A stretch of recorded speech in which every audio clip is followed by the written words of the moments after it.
His lawyer leaned over and whispered something, and I watched the color leave Drew's face, the way it leaves a house when you realize the foundation's been settling for years and nobody said a word. His hands went to the table like he needed something solid. Helen Moy, my attorney, 5'2", terrifyingly calm, just sat there with a stack of documents and the patience of a woman who's waited longer than this for worse men than him to do the math. And me? I was sitting across from my husband in a conference room on Drayton Street with a red pen in my blazer pocket and 6 years of GPS time-stamped property inspections that proved everything he thought I didn't know. But I'm getting ahead of myself. Let me start where it actually started, which is with a woman who could walk through any house in Savannah and tell you what it was worth before she opened her laptop. Before I continue, if you haven't already, subscribe to this channel and tell me in the comments what time it is where you are right now. I want to see how far this story reaches. My name is Claire Whitfield.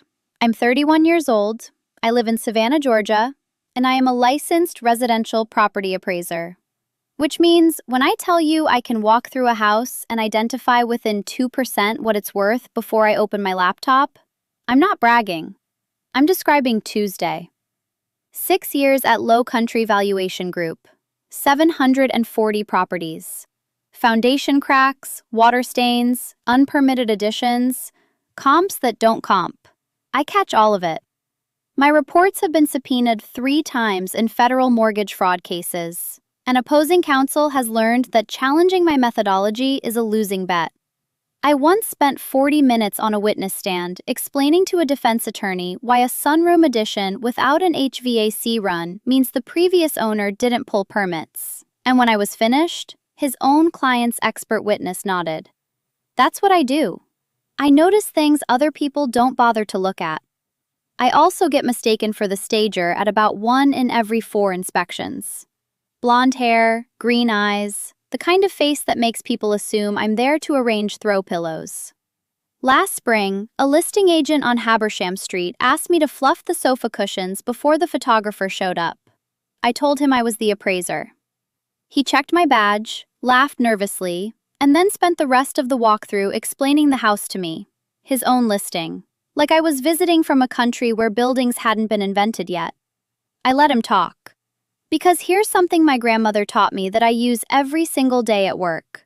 When people underestimate you, they talk more.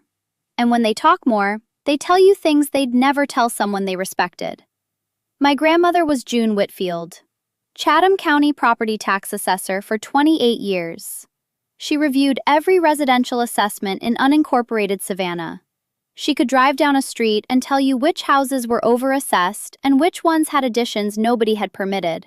And she did this for nearly 3 decades while being talked over by men who assumed the pretty woman from the assessor's office was clerical staff.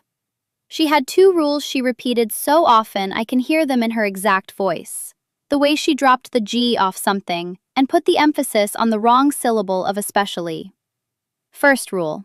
Never let a man put your name on something you haven't read, Claire, especially if he's in a hurry. The faster someone wants your signature, the less they want your attention. Second rule. Pretty gets you into rooms, smart keeps you from getting locked in one. She reviewed every document, every single one, with the same red pen. I keep that pen in the pencil cup on my desk at work.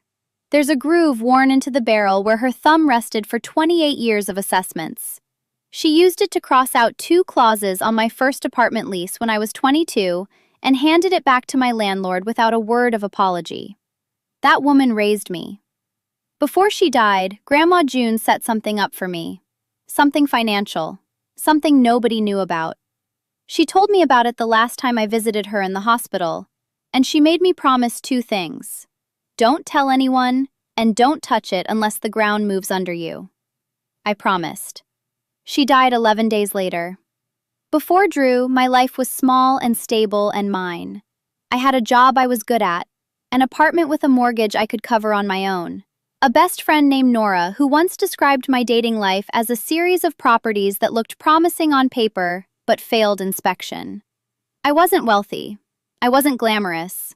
I was a woman with a career and a grandmother's voice in her head and a red pen in a pencil cup. That was enough. For a while, anyway. Drew Kavanaugh approached me at a Chamber of Commerce mixer on a Thursday evening in March, 3.5 years ago. He was 32, commercial real estate broker at a mid-tier Savannah firm, And he had the kind of confidence that comes from never having been wrong about anything long enough to learn from it. He complimented my dress. Then I told him I was an appraiser, and he tilted his head and said, "So you're the reason my deals fall apart," and grinned like that was a compliment too. It was charming. I let it be charming. My grandmother's voice was there, faint, back of my skull, like a smoke detector with a low battery. I heard it. I didn't replace the battery. I went to dinner with him instead. Drew was good at surfaces, knew which restaurants to pick, knew when to ask questions and when to let me talk, knew how to make a woman feel like the most interesting person in the room, which is a skill I should have appraised more carefully, because it only works if you're performing interest you don't actually have. But I was 30, and I was tired of going home to an apartment where nobody was waiting, and I let the comp stand. That's an appraisal term. It means I accepted evidence I should have questioned, because the conclusion it supported was the one I wanted. We dated for 18 months. He proposed at a restaurant on River Street. We married at a courthouse, because Drew said big weddings were a depreciating asset. I thought that was practical. In retrospect, it was a man who didn't want a room full of witnesses. The financial entanglement started the way it always starts. Gradually, then all at once. First, the joint checking account. His idea. Makes sense for household expenses. We each deposited our paychecks. His commissions were irregular, so the balance fluctuated. I didn't track it the way I track property files. I should have. That's on me. Second, the HELOC. 6 months into the marriage, Drew suggested we take a home equity line of credit on our house. $40,000 limit. Just a placeholder line, he said. Every smart homeowner has one. Grandma June's voice. The faster someone wants your signature, the less they want your attention. But he was my husband, and sometimes you appraise the life you're standing in the same way you appraise a house you love. You see what you want the comps to support. I signed. Third, my savings. When we merged finances, I had $23,400 in a personal savings account. Over 14 months, that balance dropped to $4,100. Drew said it was cash flow management. I said okay. $23,400 to $4,100. $19,300. Gone in 14 months in increments too small to trigger alarm, but too consistent to be accidental. Fourth, the credit card. Drew added $8,740 in charges to our joint credit card over 9 months. Business dinners, he said, client entertainment, closing costs on deals that would pay back double. The charges were at restaurants I'd never been to, stores I'd never visited, for a business that was, though I didn't know it yet, hemorrhaging money. Here's the running total, because I'm an appraiser and numbers are how I keep score. Joint savings drained, $19,300. HELOC exposure, $40,000 limit, which he'd draw $36,200 against without telling me. Credit card charges, $8,740.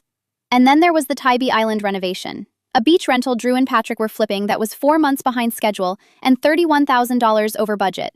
Funded by those HELOC draws I didn't know about. My total financial exposure to a man I'd known for 3.5 years was somewhere north of $64,000. And that's before we get to the part that almost ended my career.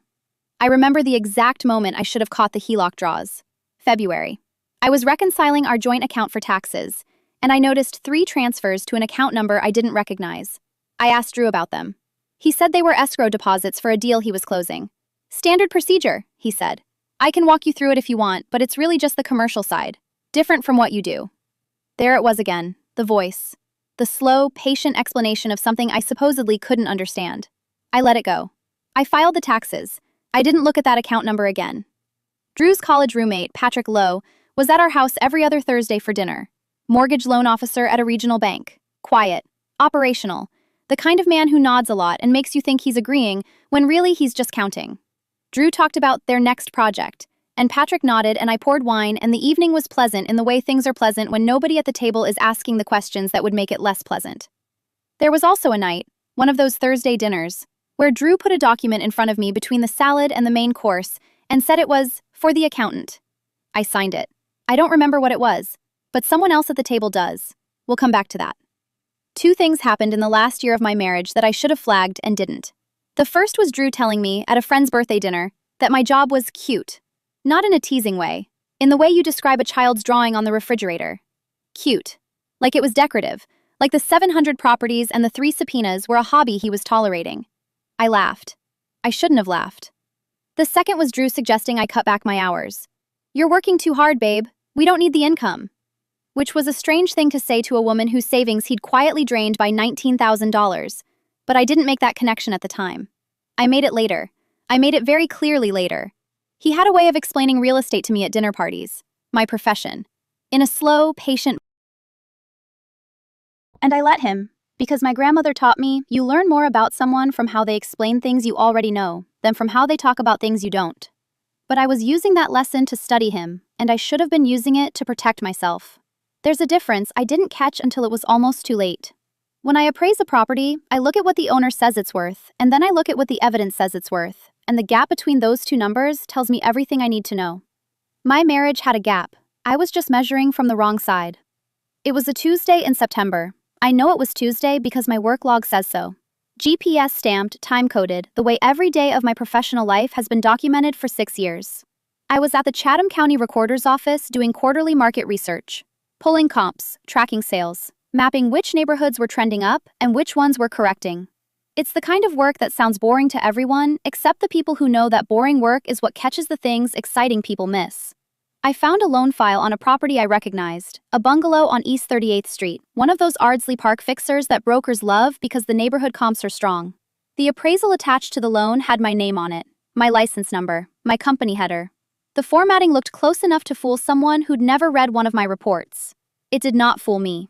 The comparable sales were the first thing I flagged. In a real appraisal, you select comps based on proximity, recency, similarity of property type, and condition. These comps were selected the way someone selects a flattering photo. Angle it right, and anything looks good.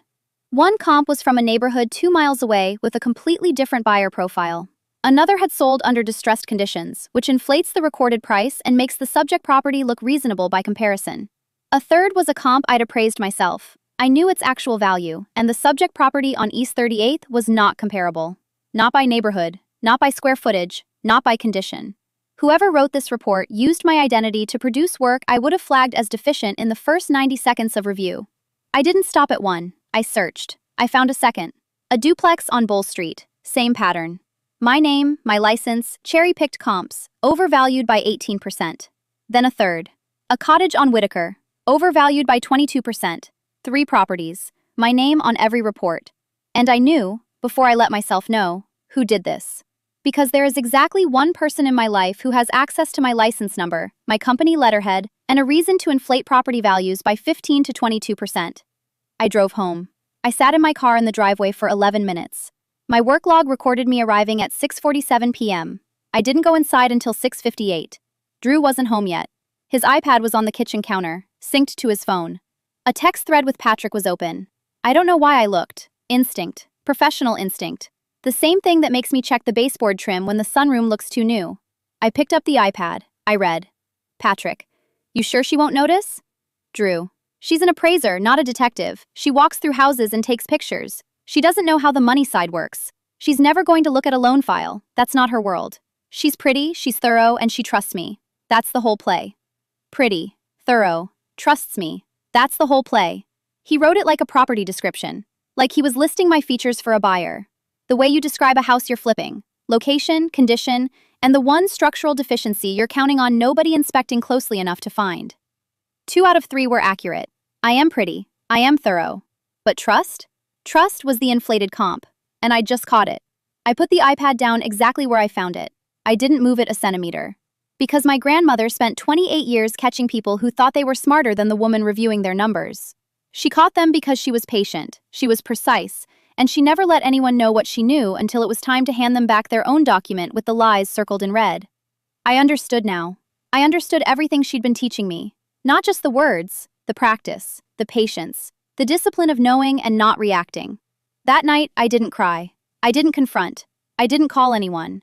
I sat at my desk and I looked at the red pen in the pencil cup and I opened a blank spreadsheet on my laptop and I started entering numbers. Every dollar.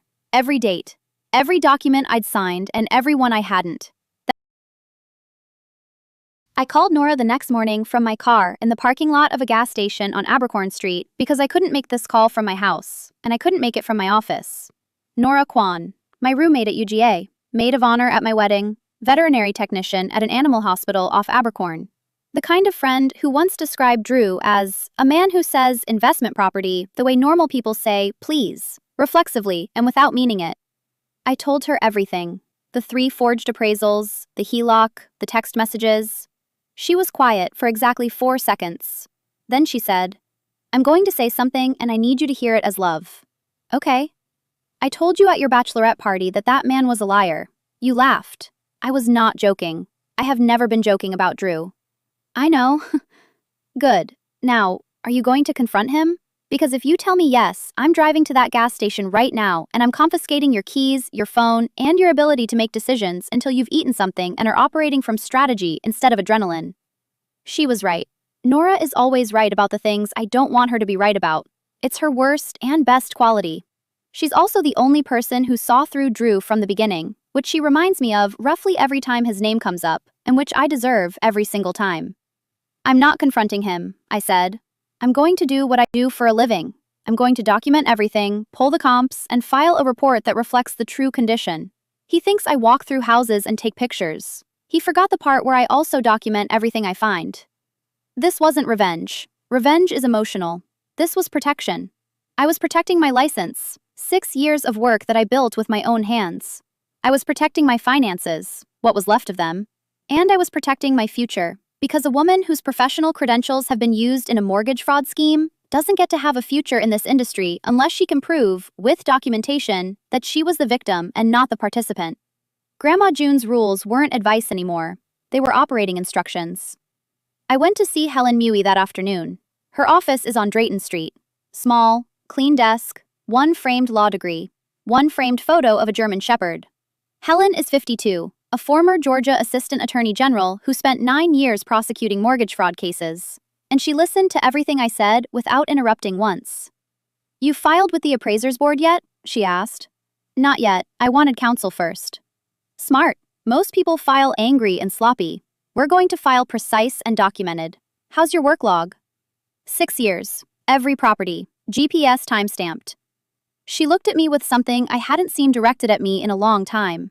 Professional respect. "Your grandmother should have been a lawyer," she said. I wrote her a check for $5,000 from the account Grandma June set up at the credit union. The one that was too small and too slow to attract the wrong kind of attention. My retainer. My first real move. I went home that night and I set the red pen next to my laptop. I didn't pick it up. I just needed it close. I needed her close. Here's what Drew and Patrick were doing, and here's how I know. Because I did what I've been trained to do for 6 years. I pulled the records, I read the documents, and I followed the numbers where they led. Drew and Patrick were running a buy-flip refinance cycle. Drew sourced undervalued properties through his brokerage. Patrick originated loans at his bank using inflated appraisals from a compliant appraiser he kept on rotation. Someone willing to overvalue properties by 15 to 22%, so the loan amounts would justify the purchase and renovation math. They'd flip the properties or refinance at the inflated value and use the excess loan proceeds to fund the next acquisition. The music keeps playing as long as nobody audits the appraisals. And my name, my license, my credentials, my 6 years of bulletproof methodology was the credibility engine. 3 reports I didn't write, attached to 3 loans I didn't know about, lending my professional reputation to a scheme that would have sent me to prison if anyone had audited the files before I did. So I audited the files. Here's what Helen laid out for me. 5 moves, in order, each one building on the last. Board filing first. Establish me as the victim, not the co-conspirator. HELOC freeze second. Stop the bleeding. Full audit third. Map the total scope. Subpoena Patrick's bank fourth. Get the lending records that connect the dots. Divorce filing fifth, with a full exhibit packet that makes Drew's attorney wish. And through all 5 moves, I was going to keep being exactly what Drew expected me to be. Pretty, pleasant, and uninformed. 2 out of 3. The first thing I did was pull certified copies of every loan file attached to my license number from the Chatham County Recorder's Office. This is something I do quarterly anyway. It's how I track market trends. But this time, I wasn't looking at comps. I was looking for my own name in places it shouldn't be. I cross-referenced every file against my work log. 6 years, 740 entries. GPS coordinates, timestamps, property photos, methodology notes. And I found the gap that proved everything. On the dates those 3 fraudulent reports were submitted, my work log placed me at different properties. 1 in Pooler, 1 on Wilmington Island, 1 in Thunderbolt. I was never inside the buildings those reports described. My documentation proved it. Not with testimony. Not with memory, with data. The second thing I caught was the comps. Whoever wrote those fraudulent reports cherry-picked comparable sales to justify the inflated values, and they did it badly. They used a sale on East 52nd as a comp for the Bull Street duplex, which anyone with residential appraisal experience in Savannah would flag immediately. The neighborhoods aren't comparable, the property types aren't comparable, and the sale conditions included a seller concession that inflated the recorded price by 11%. I caught it the way I catch every bad comp, because I appraised 3 of the actual comparable properties myself, and I know what they're worth. Laugh softly. It's a funny thing. Drew spent 3.5 years telling people I walk through houses and take pictures. He was technically correct in the same way that saying a surgeon cuts people open is technically correct. He just left out the part where the cutting is the least important thing happening. The week after I pulled the county records, I had to attend a closing with Drew for a property he was brokering, a townhouse on Jones Street. I sat in the title company's conference room while Drew explained the deal to both parties, and I watched him work the room, the handshake, the vocabulary, the way he made everyone feel like they were making the smartest decision of their lives. He was good at this. He'd always been good at this. And I sat there thinking, you use the same voice on these clients that you use on me. The difference is they're paying you a commission, and I'm paying with my career. After the closing, Drew put his hand on my shoulder and said, "That went well, didn't it?" And I smiled and said, "You were great," which was a performance inside a performance. He was performing competence for his clients. I was performing ignorance for him. The only person in that room who wasn't performing was the title agent, and she was just doing her job, which is the thing all of us should have been doing. While I was building the case file at my office, I was performing at home. And the performance was the hardest part, because every night I sat across the dinner table from a man who had forged my professional credentials and drained my savings and put my career at risk. And I smiled, and I nodded, and I let him explain the money side to me in his slow, patient voice. The night after I met with Helen, Drew came home talking about the Tybee Island renovation. "Patrick says the refinance should close next month," he said. "It's a good structure. You wouldn't what? You know, it's the commercial side, different from residential." "Right. Your world, not mine." He relaxed. He always relaxed when I said that. He had no idea that 6 hours earlier, Helen Moy had filed an emergency motion to freeze the HELOC he'd drawn $36,200 against without my knowledge. Dryly, while he was pouring me wine and explaining leveraged refinancing to a licensed appraiser whose reports have been entered as evidence in federal mortgage fraud cases, my lawyer was drafting the next motion in a sequence of 5 legal moves designed to dismantle everything he'd built on the assumption that I was too pretty to read a loan file. 2 weeks later, Thursday dinner. Drew and Patrick's wife Amanda were at our table. I'd invited Nora. Drew didn't question it. Why would he? Nora was the funny friend. The vet tech who made jokes about cats and drank too much rosé. She wasn't a threat. Drew and Patrick talked deals. Something about a duplex on Bull Street. Patrick said, "If the appraisal comes in where we need it, we close in 30 days. I caught Nora's eye across the table. She took a sip of wine. Her face said nothing. Here's what Drew didn't know about Nora Kwan. Nora's ex-fiancé was a real estate attorney. The breakup was bitter, and it left Nora with 2 things: a profound distrust of men who use the phrase closing costs in casual conversation, and a near photographic fluency in property law terminology she never wanted and cannot forget. Nora remembers documents the way I remember comps, permanently and admissibly. Those 2 men talked about their next deal in front of a woman who once recited a lease termination clause from memory so accurately that her landlord surrendered on the spot. They thought she was the funny friend. She was the funny friend. She was also a witness. After dessert, Drew made a comment about the Tybee renovation.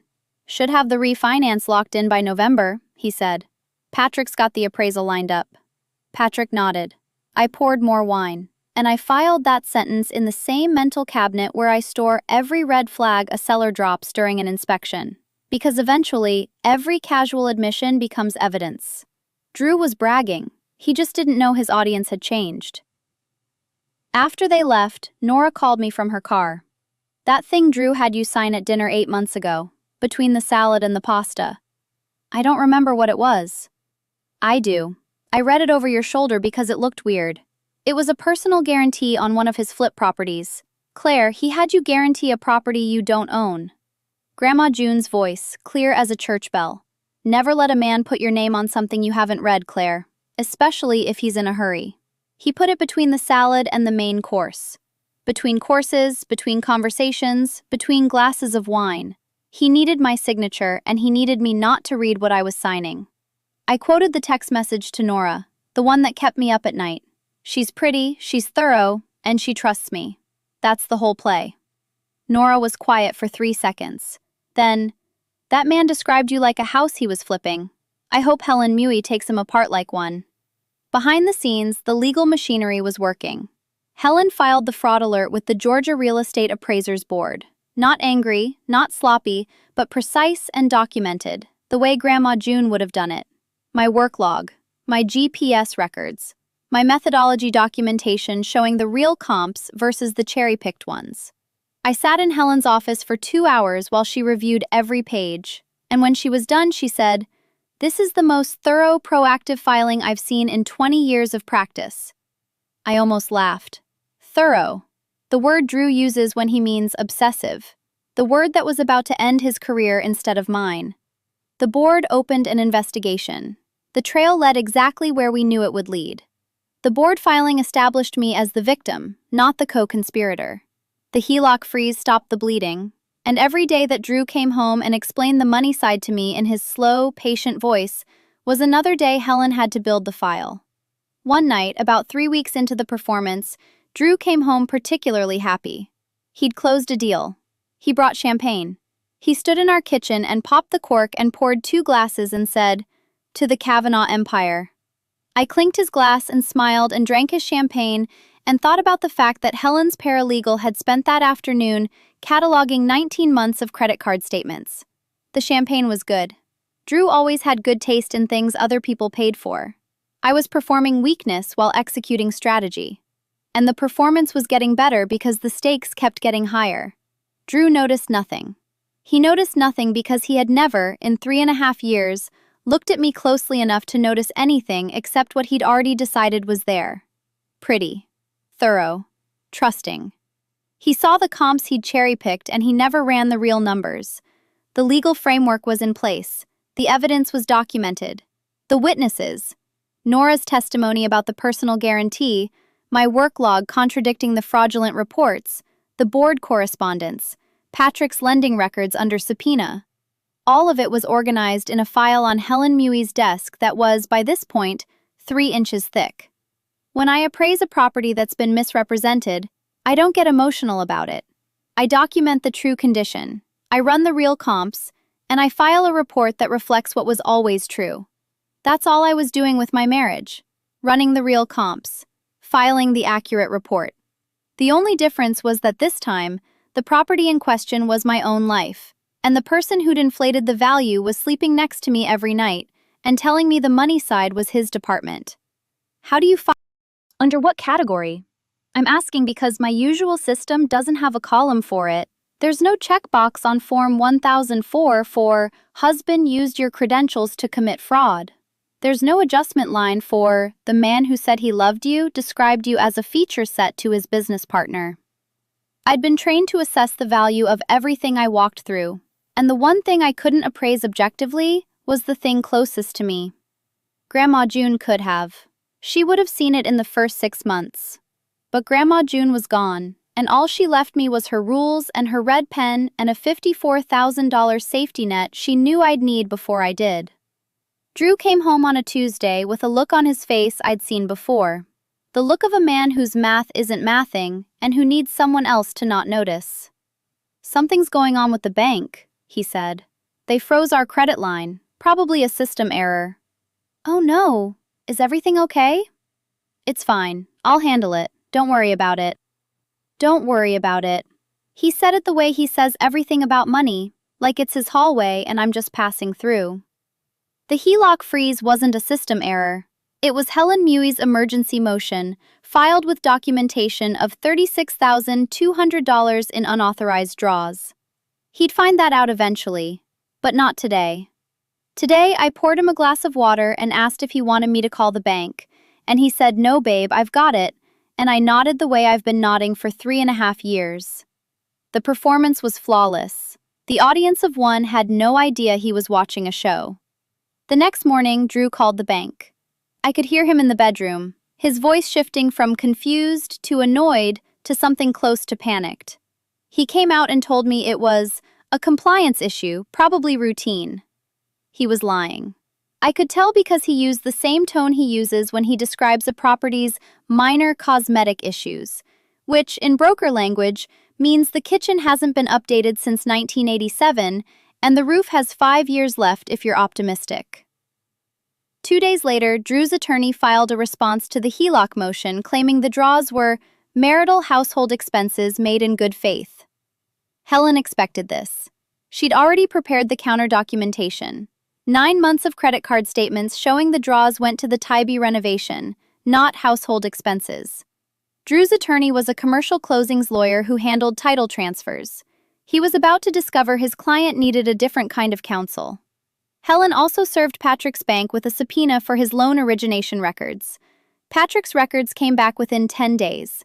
They showed exactly what we expected. Inflated appraisals leading to oversized loans, leading to properties that were never worth what the paperwork said. 3 of those appraisals carried my name. Patrick's records also identified the compliant appraiser, the one who actually wrote the reports and let my license number be used as cover. That appraiser was now cooperating with the board investigation. Because when you're the person who wrote the fraudulent report, and the person whose name you used can prove she was 3 counties away on the submission date, cooperation becomes your best available option. Then I found the worst thing. It was a Thursday night. I was at my office, late, cross-referencing Patrick's subpoenaed lending records against the timeline of Drew's and my relationship. I was looking for additional unauthorized uses of my license. What I found was worse. The first fraudulent appraisal bearing my name was dated 4 months before our wedding.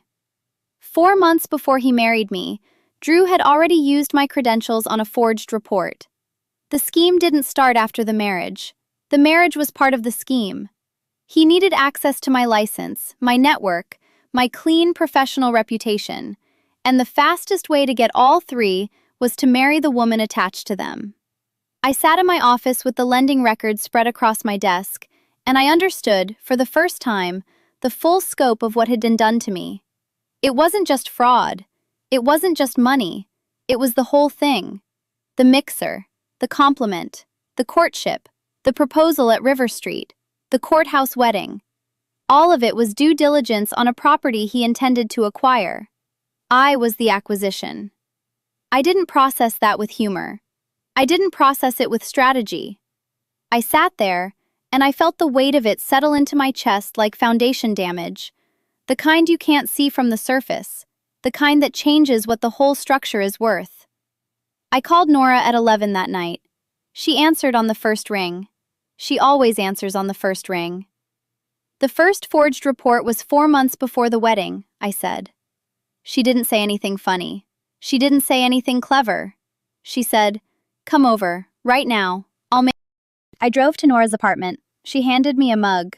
She sat next to me on the couch. Her rescue cat climbed into my lap. And for about 20 minutes, I wasn't a strategist or an appraiser or a woman building a case. I was just someone who'd been hurt in a way that doesn't have a dollar amount. Then I looked at the red pen. I'd been carrying it in my bag since the week I hired Helen. I took it out and set it on Nora's coffee table and stared at it. "You're going to be okay," Nora said. "Not as a wish, as an assessment." "I'm going to finish this," I said.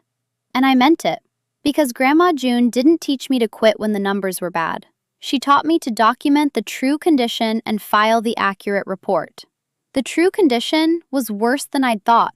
The report would reflect that. I held back the worst discovery. I didn't tell Helen about the pre-wedding timeline yet. I was going to deploy it where it would do the most damage. In a room, with witnesses, when Drew thought the worst was already on the table. Helen Moy's office, conference room on Drayton Street. A rectangular table, 6 chairs, 1 window facing the street. Present, me, Helen, Drew, Drew's attorney, the commercial closings lawyer who was about to have the worst morning of his professional life, Patrick Lowe, subpoenaed. The morning of the meeting, Nora came over. She sat on my bed while I got dressed, and she didn't say anything for a while, which is unusual for Nora, who has opinions about everything, including the thread count of my sheets. "You okay?" she finally asked. I appraised 740 properties, and none of them made me this nervous. "You're not nervous, you're ready. There's a physiological difference, and I know because I'm a vet tech and I see it in dogs before agility competitions." "Did you just compare me to a dog at an agility competition?" "I compared you to a winning dog at an agility competition. There's a difference. You've got your file, you've got Helen Moy, and you've got 6 years of GPS-stamped evidence that says you were never inside those buildings. Drew's got a commercial closings lawyer who's about to find out his client has been committing mortgage fraud. Claire, you are the better prepared animal in this scenario." I picked up the red pen from my desk. For the first time since Grandma June died, I held it in my hand with intention. The groove from her thumb fit against mine like it had been waiting. 28 years of assessments. 28 years of catching people who thought they were smarter than the woman with the red pen. I put it in my blazer pocket and I went to Helen Moy's office and I sat down at a table with the man who thought I was pretty, thorough, and trusting. I wore a gray blazer. The red pen was in the inside pocket. I'd done my hair the way I do it for depositions. Pulled back, professional, nothing decorative. I sat down across from Drew and I set my hands on the table and I looked at him the way I look at a property when the seller's description doesn't match the inspection. Drew smiled at me. That smile. The one from the mixer. The one that says, "This is going to be fine because I know how this works and you don't." He had no idea. His attorney opened with standard language about resolving marital property matters in good faith. Patrick sat at the end of the table looking like a man who'd just realized the building he was standing in had no fire exits. Helen let the attorney finish his opening. She's very good at letting people finish. Then Helen spoke. "We're not here to discuss the marital property matters," she said. "We're here to document that your client used my client's professional credentials to commit fraud. The marital property issues are a consequence. The fraud is the cause." She opened the file. 3 inches thick, every document tabbed and labeled. These are 3 residential appraisal reports filed with loan applications originated by Mr. Lowe's institution. She placed them on the table one at a time. Slow, deliberate. The way you set down evidence when you want the other side to feel the weight of each piece individually. Each one bears my client's name, license number, and company header. My client did not write any of them. She placed my work log beside the reports. 6 years, 740 entries. This is my client's complete professional log for the past 6 years. GPS time-stamped, dated, photographed. On the dates these reports were submitted, my client was conducting inspections at properties in Pooler, Wilmington Island, and Thunderbolt, respectively. She was never inside the subject properties described in these reports. The GPS data is corroborated by her inspection photographs, which are time-stamped by the camera's internal clock. Drew's smile was gone. His attorney was reading the work log with the expression of a man who had come prepared for a property settlement and was now looking at criminal liability documentation. He flipped 3 pages, stopped, flipped back, read something again. I recognized the moment. It's the same moment I see in listing agents' faces when I tell them the comp they're using sold under distressed conditions and the real market value is $40,000 less than they quoted their seller. Helen continued. The comparable sales used in these reports were cherry-picked to inflate values by 15 to 22%. My client, who has been qualified as an expert witness in 3 federal mortgage fraud cases, identified the methodology errors within minutes of reviewing the files. The comps don't comp. The neighborhoods aren't comparable. The condition adjustments are fabricated. One report used a sale on East 52nd Street as a comparable for the Bull Street duplex. My client appraised 3 of the actual comparable properties for that neighborhood and can testify to the correct value range. She placed the HELOC documentation next. $36,200 drawn against the marital home equity line without my client's knowledge or consent. Funds directed to the Tybee Island renovation, a project my client had no involvement in and no ownership interest in. 4 months behind schedule, $31,000 over budget. Then the subpoenaed lending records. Mr. Lowe's loan origination files show a pattern consistent with a buy, flip, refinance cycle using inflated appraisals to justify over-leveraged loans. The compliant appraiser who authored the fraudulent reports has been identified through these records and is cooperating with the Georgia Real Estate Appraisers Board. She turned to Patrick. Mr. Lowe, your loan origination records, obtained by subpoena, show a pattern of inflated appraisals attached to over-leveraged loans. 3 of those appraisals carry my client's stolen credentials. Your records also identified the appraiser who actually wrote these reports. That individual is now cooperating with the Georgia Real Estate Appraisers Board investigation. Patrick looked at Drew. Drew did not look back. Drew was staring at the stack of documents in front of Helen, the way a man stares at a house when the inspector tells him the foundation is cracked and the repair estimate exceeds the property value. Drew's attorney asked for a moment. They stepped out. When they returned, the attorney's face had changed. He was a closings lawyer.